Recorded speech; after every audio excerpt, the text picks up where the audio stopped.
This is a brutal take drawn from Tenebrous Chants, where names are understood as soft things and function is the only surviving language. Names are lullabies. They're how systems soothe themselves into pretending they see people. The world does not. The world sees outputs, costs, pressure tolerance, failure rates. Identity is not discovered. It's inferred after repeated behavior. You don't have meaning. You demonstrate utility. Or you are noise. Part 1. Proof of structure. Every system already operates using the utility or noise model, whether it admits it or not. A family measures you by stability or volatility. A workplace measures you by throughput or drag. A culture measures you by reinforcement or corrosion. When pressure hits, sentiment evaporates. Only function remains. The illusion that you are valued as you are survives only in surplus conditions. Scarcity reveals the ledger. It always has. Expansion. To be a function is not an insult. It's the most honest position a human can occupy. Functions can be sharpened. Liabilities can be reforged or excised.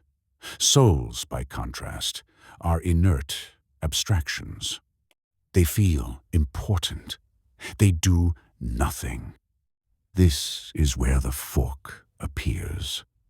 Some men choose martyrdom. They bleed into the structure. They absorb stress, stabilize others, and accept attrition as the cost of continuity. They are consumed slowly, praised briefly, replaced quietly. Others choose vampirism. They extract energy, attention, resources. They survive by feeding on coherence they did not build. They mistake cleverness for strength and longevity for legitimacy. They last until the structure hardens its immune system. Both are functional. Neither is free. Part 2. The role of the villain father.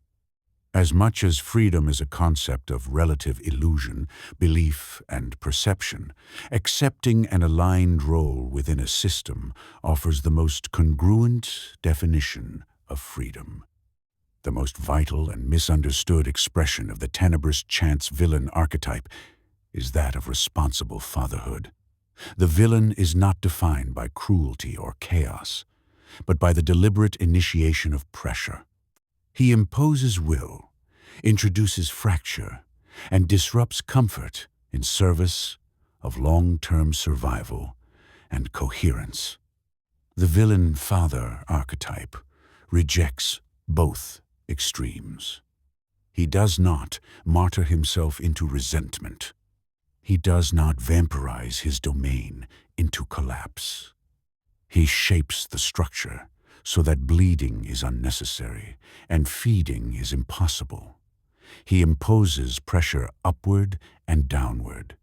He teaches the system to metabolize stress instead of outsourcing it.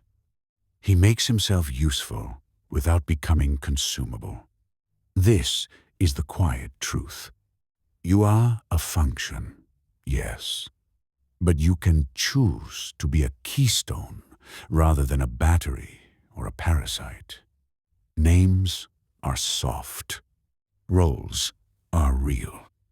Structures remember what worked when everything else failed, and they forget the rest without ceremony.